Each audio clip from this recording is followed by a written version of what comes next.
Welcome back to IAEE TV, sponsored by our good friends at TMS. I'm Bob Fryer with CN And speaking of TMS, our good friend Don Sherman. Don Sherman. It happens a lot. It happens every once in a while. You're the Exec VP of Business Development at TMS. Yes. Awesome. Yep. You and I did a nice thing just a few months ago in Las Vegas. That was fun. Max, I believe. Yeah, we'll be talking about that. I'm going to let everybody introduce themselves. Starting down here, Tom, we'll start with you. So I'm Tom Gattuso. I'm the Vice President of Events for SEMA, the automotive show in Las Vegas. Emil?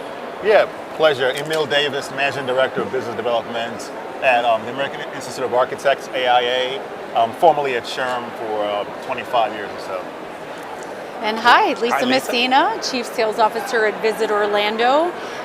Been at Visit Orlando for about 4 months, just coming off of Vegas after 15 years. Oh, very Yes. nice, very nice. Yeah. Good to have you in Orlando. That's our hometown. Thank you. We're talking transportation here, so Dan, we're going to start with you. Sure. How do you go about, there's events of all different shapes and sizes. This is a fairly large event here at Expo. How do you go about planning for transportation in a big city with a big show? Where do you start? It's a big answer. Actually, I would try to synthesize that down a bit.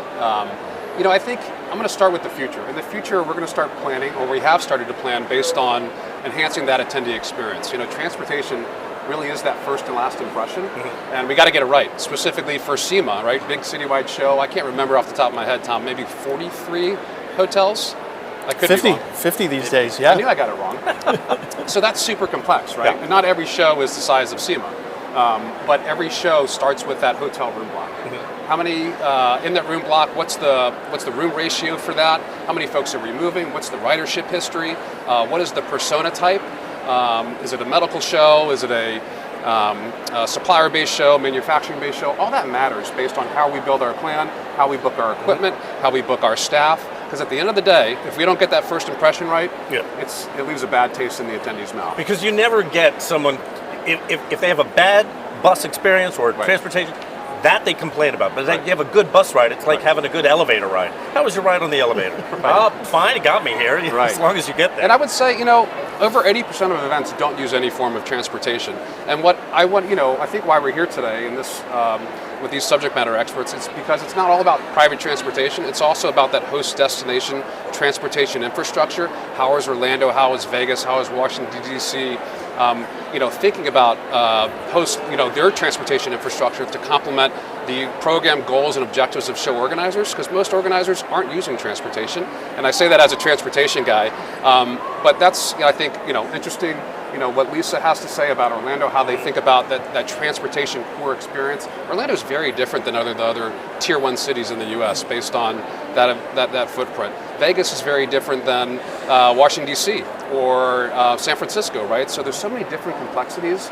Our job at the end of the day is to put all these transportation options into our plan, so not only it complements the shuttle transportation plan, but the overall transportation experience. Well, let me ask you this. You've got the people that you work with sitting right here, from the host city to the event organizers. Is there, if you had to talk to them and say, there's a way to better integrate transportation into their planning, what would you like them to do different?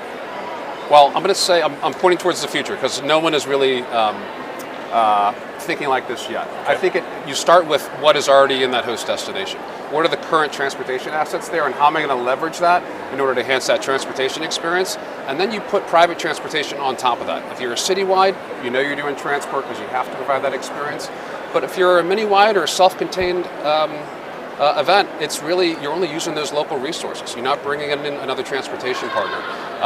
So it really just depends on the event type. Lisa, let me ask you this, because Vegas is a lot different than Orlando. So the challenges that you must have faced with how you work with transportation in Las Vegas, much different than how you are in Orlando. Much more wide open, and a lot of people walk in Las Vegas, not so much in Orlando. They're all staying down at the parks or something. So what are the challenges that you face when an event comes into town and one city may be differently than the other, the demands of that city for how you will arrange for the transportation? Well, I think as the chief sales officer, whether it's in Orlando or any other destination, it is thinking about the attendee experience, and part of the attendee experience is not just having a nice time, but it's also the value of their time. So the way that you expedite their arrival from the airport to the host hotel or the convention center, and then anywhere they need to go in the destination, we need to do it fast, efficiently, and also provide good service, because all of that time that they're spending, we want them here on their trade show floors, right, doing business deals, networking, and their educational sessions. We don't want them sitting in traffic. We don't want them having, to go too far. The farther they go, the more money they also have to spend. So we look at their mapping, we look at how many hotels they're using, what are the points of interest that they're using, from the convention centers to off-prem events to the airport. And we'll work with you to not only assist with, what does the infrastructure look like? How do we open up the roads? Is there anything we can do with our local police, fire, etc., to vacate roads that could be used just for the convention's purposes? Road closures just for the transportation company and things like that. There's a lot of things that we can do behind the scenes to support our organizers and the transportation partners to make it even easier. They don't have to deal with all the other traffic that's happening around the event. So, Emil and Tom, let's talk about event organization, because the attendee experience is probably your primary concern, obviously. And as we were saying, it begins with transportation and it ends with transportation. Someone shows up grumpy to your event, that's not going to help you guys out at all. So what are the challenges that you all face with your events when you're thinking about how to schedule the transportation? What is the first thought that goes into mind, Emil? Going back to what Lisa talked about, is definitely the experience from the exhibitor standpoint, the attendee standpoint, and also the sponsor standpoint, right? We don't want them spending, X amount of money with, Ubers or taxis or whatever. So we actually build that as part of their whole entire experience at our event. It's a pretty sizable investment, but we subsidize it through sponsorships as well, which is always great. So we have opportunities for shuttle bus sponsorship on the artwork on the side of the bus, some videos inside the bus. So all that helps too as well in terms of to help offset some of the cost. But it really is critical, especially if you have a large show. You got to have a shuttle service. It's really important as part of the whole dynamics and the whole entire experience with the event. Tom? Yeah, I'd say it's all part of a package. So we're doing with our citywide ride shares, the monorail, and our shuttle system, and it's one of those things where it does boil down to the user experience. And if they had a bad experience, it's going to be a bad experience at that show. It's not going to be a bad experience with TMS, because frankly, TMS, one of the leading brands in the shuttle bus industry, they're really not the same brand equity we have with each of our events. So when you find a partner that wants to focus on the user experience, which is all we focus on at our show, now you've got somebody that you can integrate into your planning and do everything you need to do. So their experience is going to be good at SEMA, and it really just gets facilitated by a partner that cares with TMS. So that's really it. We weigh the percentage of people that come in not on shuttles with the ones that are on shuttles, just so we can efficiently get people on and off campus, which really just benefits our exhibitors at the end of the day. So it's all this really cool model, and to have somebody that's not only worried about getting them from one place to another, but what the ramifications of doing that in a timely manner with customer service, what that can mean to the event and the success of the event, and then you take that event and what that means to the city that the event's in. It's just this perfect melding of all this stuff, and that's really what we're after. And that's, from an event organizer standpoint, we're seeking partners that are invested in that type of thing. Emil mentioned sponsorship. I cut you off. Go ahead. Say what you were going to say. I was going to say, just to follow up to what Tom just mentioned, and also what Dan talked about, this is really, really important, especially for event organizers for large shows. One of the first touch point, like you mentioned, I just want to reiterate that, with attendees, exhibitors at your show, is the transportation part. So you really got to have that top notch, like TMS, one of the best in the industry as well. You got to have that at that first touch point, and it's so critical. And then if the way we look at it, if you're going to go all out, if you're going to invest in shuttle services, you got to go all out. So if you're having it for the conference, if it's sort of after hours event, you got to do the whole thing.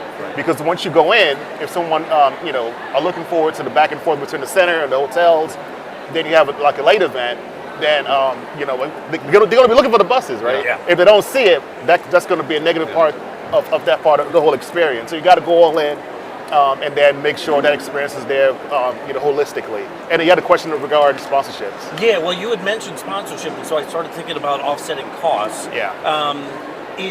And you check me if I'm wrong on this, driver shortages. It's more expensive to the mechanics of the whole thing is just more expensive. Is that a driving factor, pun not intended there, in your planning when you're setting up an event with the transportation? He's like, you'd love to go all in and have 20, 30 buses, however many you need. When you're making your plans, are you always thinking about doing more with less? Because everybody's doing more with less. Tom, I'll start with you. So again, it comes down to an efficient way of moving people around. So during COVID, we learned a lot, and coming out of COVID, we had an opportunity where we knew our show was going to be down from its norm at, say, by 30 or 35%. So our show went from 160,000 people to just over 100,000. And we had an opportunity to cut the shuttles that same amount and chose not to do that because you still had the same number of hotels in the block, you still had the same number of routes that you need to facilitate, and you still had the same tack time, I'll call it, of someone getting from a shuttle to the show, and you really couldn't delay that. So it was an area that we invested in a year we knew we were going to be down. But then at the same time, we knew we had a partner that was going to be able to work with us and say, okay, we know you're pushing, we know that you've got all these lines open, so as we go day by day, we're going to look at how many people are on these buses and be able to cut, kind of fluidly. So that again is just an indicator where we're not just doing business, but we're partners in the business and we're partners in the success of what's going to happen on show site. Let me ask you, Lisa, how can host cities better partner with event organizers as far as driving the whatever the needs of that city happen to be by maximizing the attendee experience? How do you guys work together? Well, for one, we listen to them. That's good. We have different, whether it's one-on-one meetings with the event organizers up to full-on, customer advisory boards and things like that. We also do competitive research to see what's going on around the world as far as best-in-class investments in infrastructure. We've got a lot of long-term planning that we're doing in Orlando, in particular, where we know that with the hotel community that sits within the convention district and then the concentric circles that build a hotel room block from there, we've got to figure out a better way for our convention planners to get their people around the destination. Because again, time is money and it's part of the experience. And so through that, we'll meet with our local legislatures, we'll work with our business investors. The owner of the Hilton and Hyatt in Orlando, as an example right now, is investing in infrastructure to get people moved around the destination. These are the things that partner with companies like TMS, right? Because TMS works best when we can remove and open spaces on our normal roadways and offload some of the people to kind of get out of your way to move the convention attendee around. So these are the investments we make as a destination. It's not unique. Las Vegas invested in the Las Vegas Loop. They've always had the monorail. These are things to get attendees off the roads, get tourists and leisure, travelers off the roads, and then that allows companies like Dan's to get those convention attendees moving in the destination faster. So it's all part of it. It's like the things you do for one destination serves the whole, but we're kind of focused on our business element, which is our event organizers and convention. This idea just popped into my head because you're now at Orlando, and you come to Orlando, you may be going to a convention, but they'll probably bring the kids. Everyone's going to want to go to Disney. Everyone's going to want to go to Universal. Everyone's vying for whatever. Do you have to then work within Disney on how to get people to and fro? Does TMS get involved in that to get people from Disney to there? Or at that point, it's just like, sorry, you got to Uber wherever you're going to go? Well, partnerships are king, and Dan can actually answer that even better in Orlando. I was thinking, yeah. So you were just telling me last night what you do with Disney. A lot of off-site events for Orlando, especially the large events, right? So we're talking large mass moves to some of these themes park. Very complex because the park is still open sometimes, or it's an evening event, there's just lots of different complexities. But I think from a host destination perspective, whether it's Orlando or any other tier 1, tier 2, tier 3 city, there's whether it's Disney or that off-site special venue that everyone wants to go to. Yeah. It's always a challenge, no matter what, right? And that's what You have to work with all the local transportation organizations, Yeah. CVBs, police, whatever it takes in order to get it done. One thing I wanted to mention before we wrap up is just kind of like a market snapshot based on what happened coming out of COVID and where we are now. I think it'd just be interesting for the group is we lost 40% of our equipment operators during COVID. The business is shut down. These were all small business enterprises mostly, and we're just now gearing back up. So, losing 40%, inflation, naturally prices are going up not only for our on-site staff, but for drivers, but for equipment. So we're seeing this kind of plateau here a little bit in end of 24, early 25. And I think just from an event organizer's perspective, from a host destination perspective, things are starting to idle off a little bit. We do have some North American events coming, large special events like FIFA World Cup in 2026. We have the Club World Cup coming in 2025, Olympic Games here in LA in 28, which is going to be the first car-free games. So I just think, with the combination of events back at full steam, the motor coach industry kind of idling out a little bit, no pun intended, and some of these special events, it feels like the industry is, our side of the business is back and fully thriving. I just want to give everyone a little perspective because we don't really get to talk about our industry at all.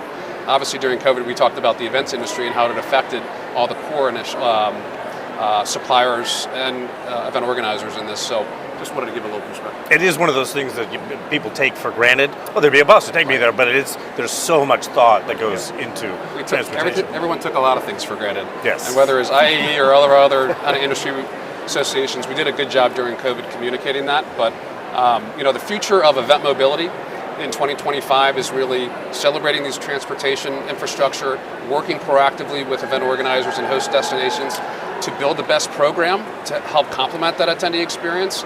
And while we know autonomous vehicles and AI is in the future, we're working on small iterations of that in certain places.